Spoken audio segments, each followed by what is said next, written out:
Kitaaba dubbisuu jaalattanaan har'a oduu gammachiisaa tokko qabadhee isiniif dhiyaadheera. Innis maal inni yoo jettanii weebsaayitii kan kitaaba amantii, kitaaba barnootaa fi kanneen kana fakkaatan of keessaa qabu weebsaayitii 5 qabadhee isiniif dhiyaadheera jechuudha. Weebsaayitii kanarraati kitaabota adda addaa tolaan buufattanii fayyadamuu dandeessu. Sanuu waan namatti tolu immoo weebsaayitii 5 keessaatii weebsaayitiin tokko kitaabota adda addaa bifa audiotiin yookiin immoo bifa sagaleetiin of keessaa qaba jechuudha. Kana jechuun eerfoonii kee kaawwattee bakka barbaadde teessee yookiin immoo gara barbaaddetti yeroo deemtu kitaaba kana dhaggeeffachuu ni dandeessa jechuudha. Kanaaf haga dhuma viidiyoo kanatti na hordofaa affeerraa kiyyaa yoo YouTube chaanalii kanaaf haarawaa taatan immoo YouTube chaanalii kana yookiin immoo lammii YouTube kana subscribe gochuutiin maatii akka taatan isin jechuun barbaada. Yoo maatii YouTube chaanalii kana taatan barnoonni babbareedan akka kanaa kun gaafa YouTube chaanalii kanarraa gadhiifamu jalqaba dhufee isin bira gahaa jechuudha. Kanaaf kanatti himaan gara barnoota keenyarraatti.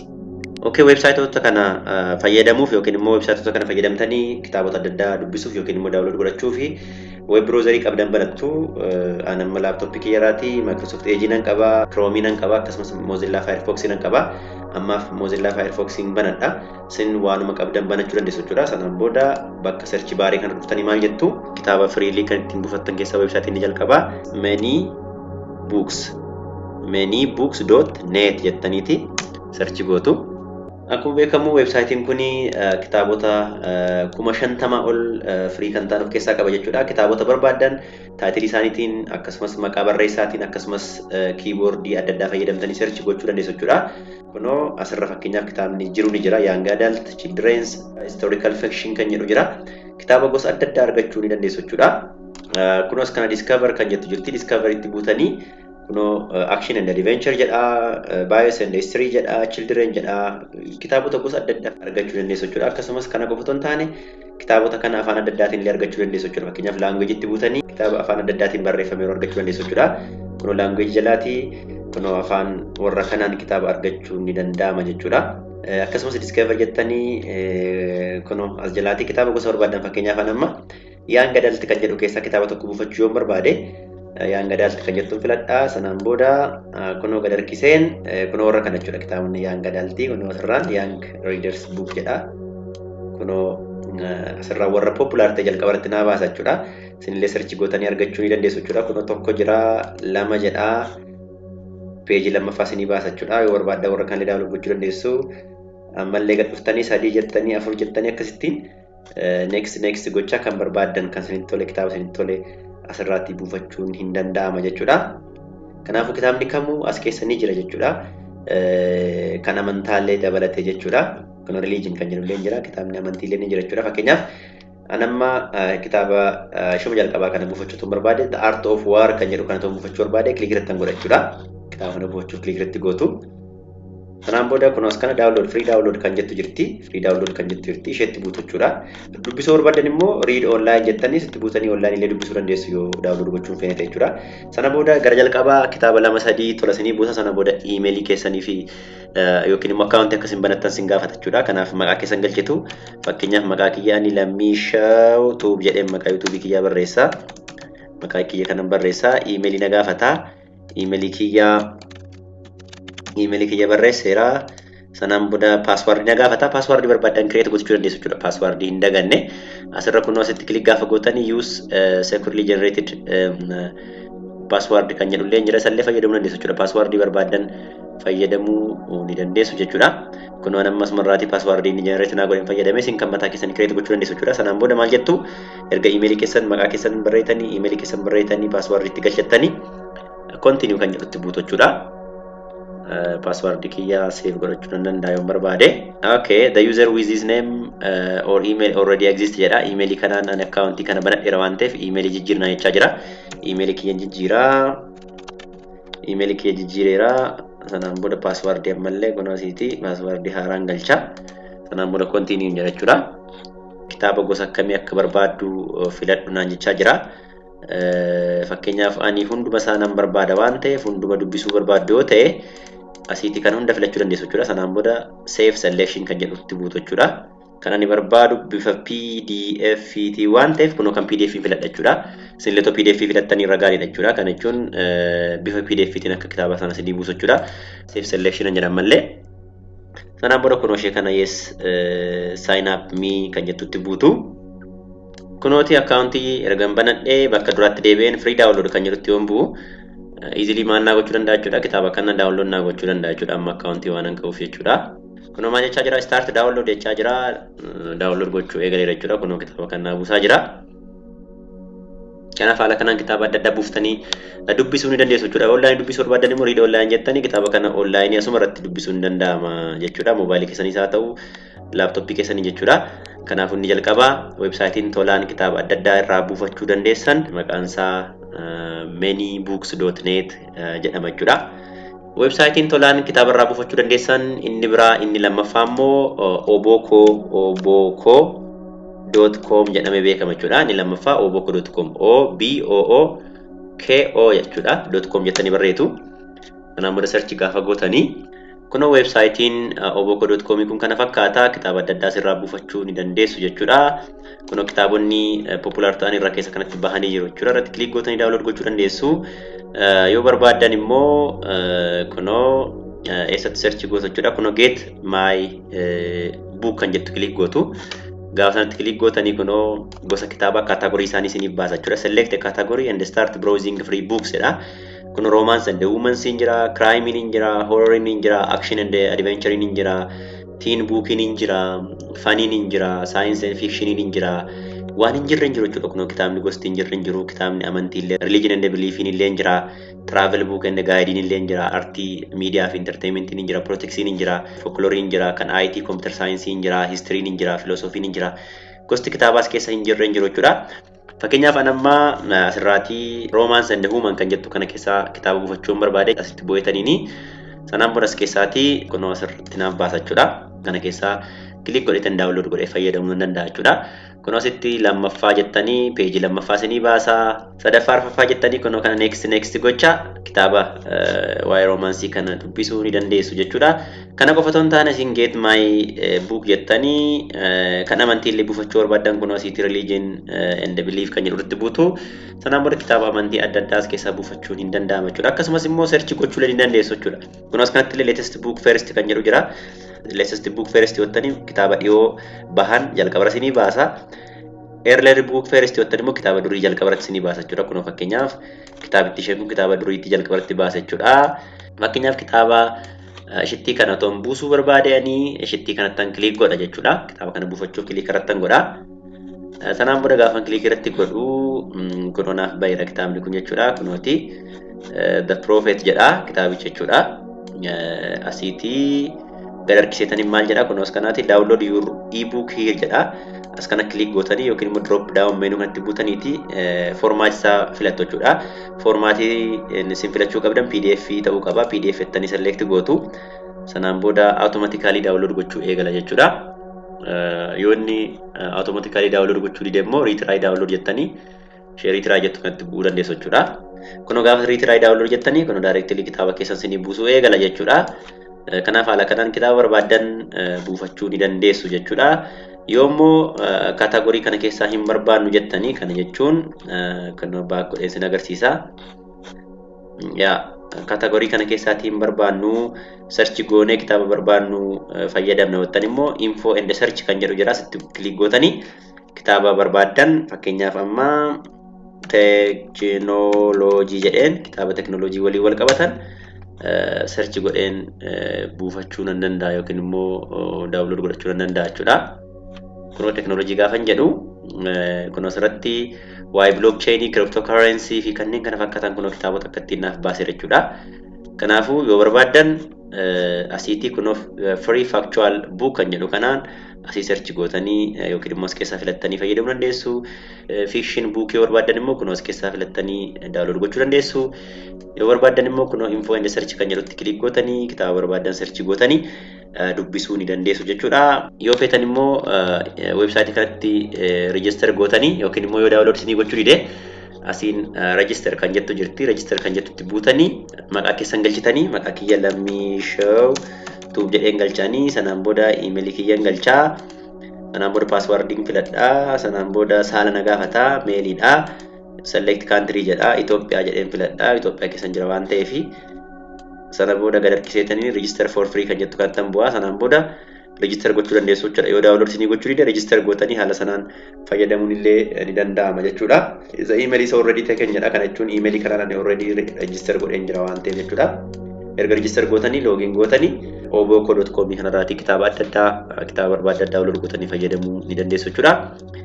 Websaayitiin kitaaba free irraa buufachuu dandeessan bakka itti kitaaba free irraa argachuu dandeessan. Inni sadaffaa immoo freecomputerbooks.com jedhamee beekama jechuudha. freecomputerbooks.com jettanii search gootu jechuudha. As jalaatti immoo kitaabota kan computer science waliin wal qabatan hedduminaan argattu websaayitii kanarraa jechuudha. All kan jedhu jira. Olii walii gala baasaa kan kun maatisii faana kan wal fakkaatudha. Isheen kun artificial intelligence dha. Inni kun immoo kitaabota algoritmii waliin wal qabatan. Inni kun programming languages waliin kan wal qabatan. Inni kun C++, inni kun C#, inni kun immoo data waliin kan wal qabatu. Inni kun embedded system waliin wal qabatu. Kun game, Java, network, Python fi kanneen kana fakkaatan argachuu ni dandeessu jechuudha. Fakkeenyaaf kitaaba C++ buufachuu ta'uu barbaade ishee C++ jettu kanatti bu'aa jechuudha. Sanaan booda achi jalaatti kitaaba C++ download godhee fayyadamuu nan danda'a yookiin immoo dubbisuu nan danda'a jechuudha. Kunooti C++ programming jedha. Kitaaba C++ waliin wal qabatan kunoo as jalatti naaf baaseera jechuudha. Kanarratti click gochuutiin easily download gootanii fayyadamuu ni dandeessu jechuudha. Kunooti kitaabni jalqabaa kun kanadha. Asii gad harkistanii kunoo asii maal jechaa jira? Read and download links kan jettu jirti. As jalaatti dubbisuu barbaadda yookiin immoo download gochuu barbaadda linkii kana fayyadamachaa jira. Fakkeenyaaf ani kan ani buufachuu barbaade PDF'ti waan ta'eef mirror site 1 2 3 kan jedhu keessaa kan PDF jedhu sana kan isinitti tole irratti click gootanii buufachuu dandeessu jechuudha. Kunoo ani mirror site 1 PDF kan jettu kanatti bu'u jechuudha. Gaafa isheetti bu'u kitaaba kana naaf baasa jechuudha. Easily download godhachuu nan danda'a jechuudha. Kunoo new tab irratti naaf banaa jira. Kunooti download kan jettu na dhufteetti start download kan jettutti bu'een easily download godheen kitaaba kana dubbisuu nan danda'a jechuudha. Ammaaf cancel godhanii. Kanaafuu kitaaba programming language fi kanneen kana fakkaatan kan koompitara waliin hariiroo qaban kitaabota hedduu as jalaatti buufattanii fayyadamuu ni dandeessu jechuudha. Kunoo kaatagoriin isaanii karaa harka mirgaa kanaan akka ittiin karaa harka bitaa kanaa kun akka ittiin list ta'anii jiru jechuudha. Yoo barbaadan immoo kunoo bakka nuftanii fakkeenyaaf Python jettanii yookiin immoo kan barbaadan barreessanii yookiin maqaa kitaaba barbaadanii barreessanii yookiin maqaa autorii yookiin maqaa kitaaba barreessanii illee search gootanii argachuu dandeessu jechuudha. Kunoo asitti illee computer programming language jedhee haala kanaan kunoo list godhee jira jechuudha. Computer programming language as jala hin jiru jechuudha. Kunoo tokkoon tokko isaanii kaa'eera jechuudha. Kaatagorii kana keessaatii kitaaba barbaadan download gootanii dubbisuu ni dandeessu jechuudha. Kitaaba hedduudha kunoo as jala kan jiru kunoo kitaaba hedduu of keessaa qaba jechuudha. Kanaafuu websaayitiin kun baay'inaan kan inni fayyadu nama eeriyaa koompitaraa jiruuf fayyada jechuudha. Kitaaba barbaadan as jalaa buustanii dubbisuu ni dandeessu jechuudha. Websaayitiin tolaan kitaabarraa buufannu inni arfaffaa immoo Library Genesis jedhama. Isa access gochuuf immoo LIB jettaniiti sanaan booda gen.is jettanii barreessu jechuudha. LIB gen.is jettanii search gootu. Kanaan booda websaayitiin Library Genesis kana isiniif baasa jechuudha. Kun websaayitiin kun kana fakkaatti. Kitaaba adda addaas jalaatii download gootanii fayyadamuu ni dandeessu jechuudha. Toppikiitiin search gochuun ni danda'ama jechuudha. Kun irra keessa kana topic kan jedhu jira. Toppikii teknooloojii jira, kan kompiitaraa jira, kan artii jira, gosa adda addaa baayoloojii maal gosti hin jirre hin jiru jechuudha. History, religion fi kanneen kana fakkaatantu jira jechuudha. Fakkeenyaaf kanuma jalqabaa keessaatii teknooloojii kan jettu kana otoo buufachuu barbaade kanarratti kan click godha.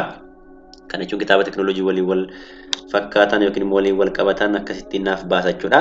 Kana keessatti kan hin barbaade irratti click godheen download gochuu ni danda'a jechuudha. Fakkeenyaaf kan jalqabaa kana otoo download gochuu barbaade yookiin immoo ishee kana otoo download gochuu barbaade kunoo as dhufeetaniin kunoo tokkoof lama kan jettu kanarraati kan barbaadan irratti click gochuutiin kitaaba sana download gootanii dubbisuu ni dandeessu jechuudha. Ishee kana download kan jettutti gaafa buutan automatically kitaaba keessan download isiniif godha jechuudha. Maqaa kitaaballee barreessanii search gochuu ni dandeessu jechuudha. Fakkeenyaaf history jedheen as kanatti search gochuu ni danda'a jechuudha. Search yeroon godhu kitaaba history naaf baasa jechuudha. Fakkeenyaaf kunneen kun kitaabota history'ti download gootanii dubbisuuf kunoo asirratti irratti cuqaastanii kitaaba barbaadan download gootanii dubbisuun ni danda'ama jechuudha. Websaayitiin inni shanaffaan kan kitaaba tolaan irraa buufachuu dandeessan immoo websaayitii ajaa'ibaati. Kana jechuun warreen arfan kanarraati adda kan isa godhu ni qaba. Kana jechuun warreen kuni kitaabota bifa PDF fi kanneen kana fakkaatan yookiin immoo barreeffamaan provide nu godhan jechuudha. Inni shanaffaa amma sin agarsiisu kun immoo kitaaba bifa sagaleetiin yookiin immoo audiotiin of keessaa ni qaba jechuudha. Websaayitii kanarraatti kitaaba kana bifa audiotiin access gochuuf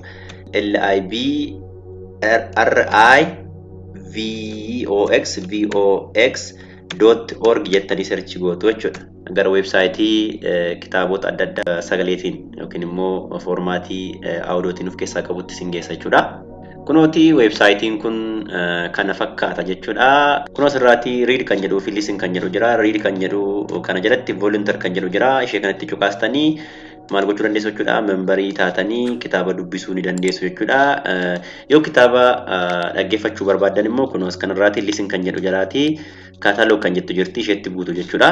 Kunoo kitaabota akkasittiin siniif baasa jechuudha. Bifa audiotiin siniin jedhee akkuma siniin jedhee fakkeenyaaf kunoos jala ni jira kitaabni. Kunis kitaabadha, kunis kitaabadha, kunis kitaabadha. Kitaaba baay'eetu jira jechuudha. Yoo barbaadan immoo saabjektiitiin yookiin immoo kaataagoriitiin kitaaba kana filachuu ni dandeessu jechuudha. Kun kitaabota popular ta'anidha. Kunoo tokko lama jedhee haga 594 peejii kana 594 of keessaa ni qaba jechuudha. Websaayitiin kuni tokko websaayitii jalatti immoo kitaabota baay'eetu jira jechuudha. Kana jechuun bifa sagaleetiin otoo kana bane kitaaba baay'ee of keessaa qaba jechuudha. Mee subject kan jettu kanatti immoo buuname. Kun immoo kaataagorii ittiin nuuf baasa kitaabota jechuudha. Kunooti as jalaatii gaafa isin subjectitti buutanii as jalaatii kunoo kitaaba baay'eetu jira jechuudha. Kunoo dubbistanii yookiin dhaggeeffattanii fixuu hin dandeessan jechuudha. Kitaaba baay'ee of keessaa qaba.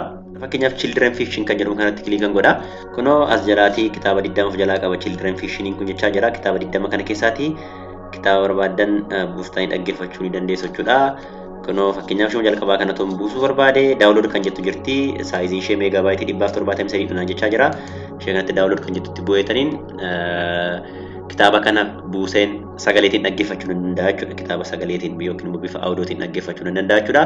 Yoo barbaadan immoo kunuus kanaatti language kan jedhu jira. Language irratti buutanii kitaaba afaan adda addaatiin argachuu ni dandeessu jechuudha. Kunoo afaan Ingiliffaatiin kitaaba meeqa of jalaa qaba jechaa jira. Kitaaba 37,232tu jira jechaa jira. In progressiin immoo kitaaba 478 jechaa jira. Afaan Faransaayitiin yookiin immoo Fireenchiitiin immoo kitaaba 993 jirachaa jira. Kitaabni 7 in progressiidha. Kunoo akkattiin afaan Daachiitiin illee ni jira. Itaaliyaaniitiin ni jira. Kunoo afaanota hedduutiin ni jira jechuudha. As jalaatti argachuu ni dandeessu jechuudha. Taayitiliitiin illee search gootanii kitaaba akkasittiin argachuu ni dandeessu jechuudha. Asii author kan jedhu jira. Authoriitiin illee search goonee yookiin immoo authoriitiin illee daawunlood gochuun danda'ama jechuudha. Kunoo warri kun authoriitiin jechuudha. Akka fakkeenyaatti as keessaa kitaaba tokko daawunlood godheen sin agarsiisa jechuudha. As jalaatii fakkeenyaaf ishee kana children fiction kan jettu kanatti bu'aa. As jalaatii miracles kan jettu kanan daawunlood godha. Kunooti daawunlood kan jettu bu'aa. Mee sin ofii keessa yaala kitaaban duraan buuseer tokko sin agarsiisa. As faayila kiyya keesseen kun Black Beauty kan jedhu kana haala kanaan zip ta'e naa bu'ee unzip godheetaniini kunoo extract file godheen unzip kan ittiin gootanii qabaachuu qabdu software jechuudha. Kunoo haala kanaan unzip godhee jechuudha. Erga akkanatti unzip godhee booda kunoo Black Beauty kan akkattan banadha. Sanaan booda kunoo of jalaatii kitaaba 49 of keessaa qaba jechuudha. Fakkeenyaaf kan jalqabaa kana baneen sin dhaggeeffachiisa. Kunoota jechuudha kitaabni kun over the hedge on one side we looked into a ploughed field, and on the other we looked over a gate at our master. I hope so. We did not much mind him, for we could gallop off. Kana waliin relax gochuu ni dandeessu jechuudha. Kanaaf as jalaatii kitaabota audiotiin yookiin immoo bifa sagaleetiin buustanii dhaggeeffachuu earphone keessan qofa gurra keessatti godhatanii dhaggeeffachuu ni dandeessu jechuudha. Kanaaf suur-sagaleen har'aa kun gabaabumatti websaayitoota kitaaba ittiin freely buufachuu dandeessan 5 jalqabaa manybooks.net jedhama. Inni lammaffaan oboko.com jedhamee beekama jechuudha. Inni sadaffaan freecomputerbooks.com jettanii seentu. Inni arfaffaan immoo libgenis.is jettanii seentu. Inni arfaffaan immoo libri.vox jettanii seentanii kitaabota adda addaa haala kanaan online irraa argachuu ni dandeessu jechuudha. Suur-sagaleen har'aa kun akkasinitti tolee suur-sagalee har'aa kanarraa akka baratan abdii guddaan qaba. Yoo suur-sagaleen kun isinitti tolee ta'e YouTube channelii kana subscribe gochuu hin dagatina, akkasumas suur-sagalee kana like gochuu hin dagatina jechuudha. Yoo like gootanii yoo subscribe gootanii Yeroo biraa suur-sagaleen babbareedan akkana YouTube chaanalii kanarraa gaafa gadhiifamu jalqaba dhufeetu isin bira gahaa jechuudha. Waan dhaggeeffattaniif guddaa galatoomaa. Horaa bulaa deebanaa. Hanga suur-sagalee biraa wal arginutti nagaan naaf tura.